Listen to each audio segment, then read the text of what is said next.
बैठ जाइए सब लोग जल्दी से।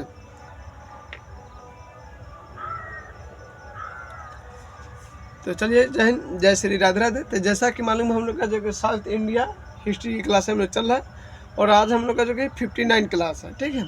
और आज हम लोग जो पढ़ने वाले हैं, हम लोग पढ़ेंगे आज प्रतिहार वंश के बारे में और सेन वंश के बारे में, ठीक है।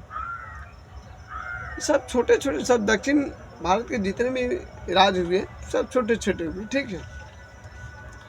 तो चलिए हम लोग क्लास को स्टार्ट करते हैं। तो आपको बता देना चाहता हूँ, किसी भी कंपटीशन की तैयारी करें तो आप हमारे डीजेस एजुकेशन, यानी आप समझिए कि सभी प्रतियोगिता परीक्षा के लिए बात हो रहा है, ठीक है। एक पीसीएस का छोड़ के और नीट का छोड़ के बाकी हर एक जो कि जितने उससे नीचे एग्ज़ाम है, ठीक है, जैसे कि आपका Bihar police, home guard, railway group D, C, उसका बाद जेई, ये सब का हो गया, ये सब, ठीक है। तो इस सब के लिए आपको इम्पोर्टेंट वाला बात का है कि जो आपको क्लास प्रोवाइड किया जा रहा है हिस्ट्री का, तो जो भी क्लास आपको अभी दिया जा रहा है जीएस का, वो सब पीसीएस लेवल का है। क्या पीसीएस लेवल का है? क्या पीसीएस सिर्फ जीएस के दम पर थोड़ी निकाल सकते हैं। तो इसके लिए आपको समझिए कि सी सेट आपका मजबूत चाहिए, मैथ सब, उसके बाद देखिए एसए पेपर, निबंध, ऑप्शनल, इस सब की तैयारी करना पड़ता है बाबू ना। तो चलिए हम लोग क्लास को स्टार्ट करते हैं। आपको बताइए, देखिए आप किसी भी कंपटीशन की तैयारी करें तो आप हमारे डीजेस एजुकेशन द्वारा फ्री आपको जीके, जीएस और world map, Indian map class आप ले सकते हैं, ठीक है, फ्री में। सिर्फ आप लोग का सपोर्ट रहेगा। सब्सक्राइब कीजिए, जो आपका दोस्त हित भी जो तैयारी कर रहा है, चाहे आपका भाई बहन हो, जो भी हो, उसका आप सेंड कर सकते हैं, ठीक है। ताकि इतना बाबू दावा है कि हम जो भी आपको कंटेंट देंगे थोड़ा सा ही पढ़ाएंगे, क्योंकि फुल्ली पढ़ाएंगे, ठीक है। बस आप लोग से यही बता, देखिए ऑफलाइन वाला तो कोई नहीं कहता है कि सर हमको समझ में नहीं आता है। अगर उस सब का बायदा पैसे दिक्कत है तो हम उसको एक बार न दो बार समझा देते हैं। लेकिन ऑनलाइन वाले से आप लोग से कहते हैं कि आपको समझ में नहीं है, तो आप हमारे कमेंट में बता सकते हैं कि हाँ आपको क्या दिक्कत है, आपको समझ में आया कि नहीं आया, कंटेंट कैसा लगा, तो अपना जो कि राय विचार दे सकते हैं ना, ठीक रहेगा। और आप लोग किस किस लेवल के लिए आप लोग तैयारी कर रहे हैं वो भी बता दीजिएगा, तो हम उस लेवल एक दो बार का एक क्वेश्चन पेपर जो होता है, एग्ज़ाम होता है, उसको भी आपको अटेंड करवा देंगे ना। ये चलिए ठीक है। तो हमने क्या करें, सेन वंश के बारे में हम जा रहे पढ़े, ठीक है। सेन तब प्रतिहार के बारे में देखिए, इस वंश के जो कि संस्थापक सेन को माना जाता है, ठीक है। किसको? सेन वंश के संस्थापक सेन को माना जाता है। और इसके देखिए अगला जो शासक था सेन वंश का, वह थे विजय सेन। कौन है? विजय सेन। और विजय सेन के वास्तविक जो कि सेन वंश के क्या है, संस्थापक कहा जाता है, ठीक है। किसको? विजय सेन को है। और इस वंश के जो कि वास्तविक संस्थापक विजय सेन को माना जाता है। और इस वंश के जो कि अगला जो शासक आते हैं उनका नाम था बल्लभ सेन। कौन है? बल्लभ सेन आते हैं इस विजय सेन के बाद अगला शासक। ये कभी किस्म के व्यक्ति थे, ठीक है, जाति इनको साहित्य लिखने के में मजा आता था। देखिए इन्हीं के काल में देखिएगा दो पुस्तकें लिखी गई, एक दान सागर और एक अद्भुत सागर, ठीक है।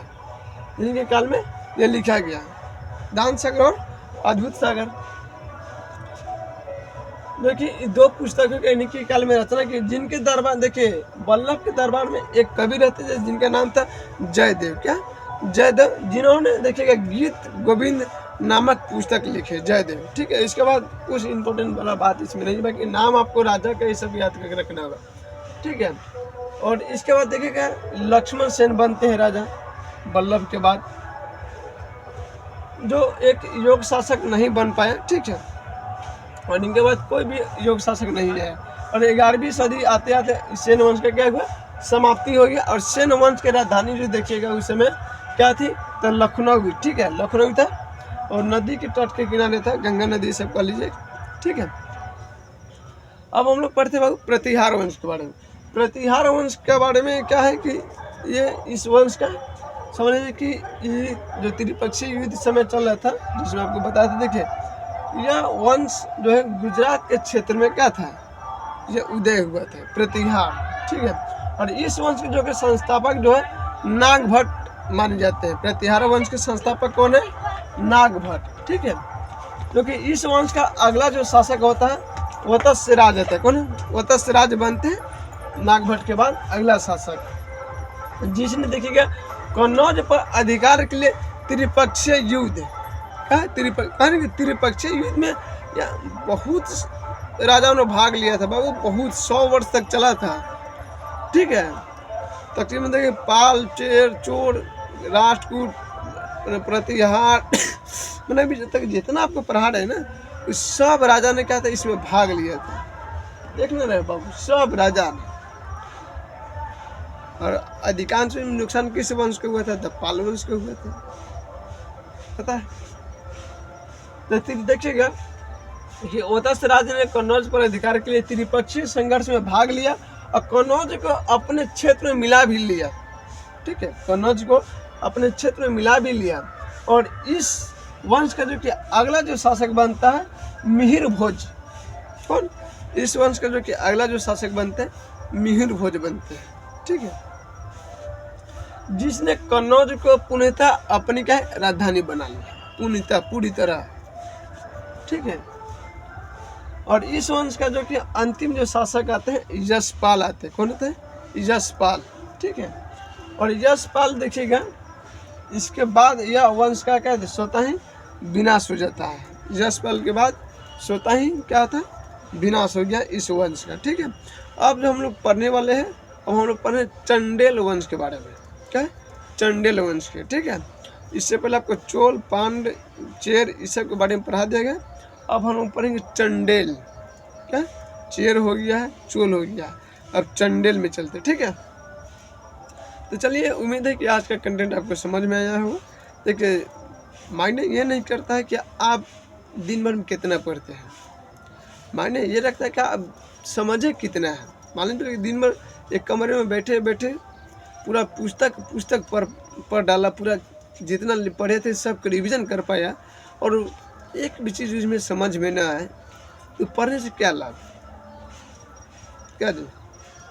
पढ़ने से कोई लाभ नहीं। जब लाभ हो जब आप 2 लाइन पढ़िए, उससे आपको कुछ समझ में आ जाए।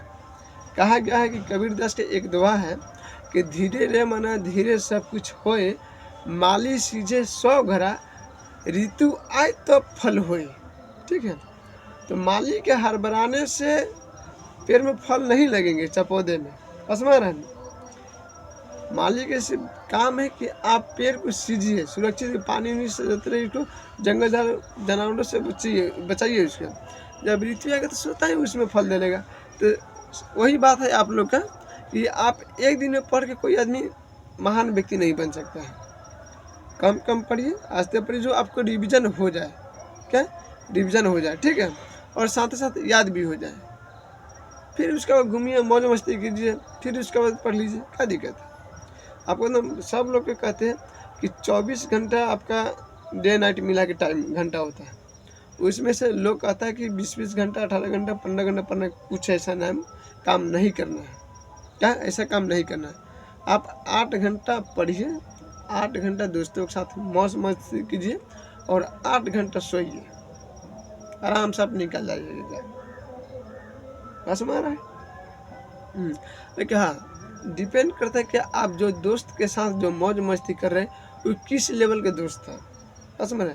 एक होता है कि जानबे करते हैं जय हरि, और एक होता है कि आप उसके साथ रहते हो, आपको लगता है कि हाँ हम उनके साथ चल भी रहे तो कुछ हम सीख रहे हैं, पढ़ रहे हैं, मान इंजॉय भी हो जा रहा है उसके साथ, कुछ अति भी रहे।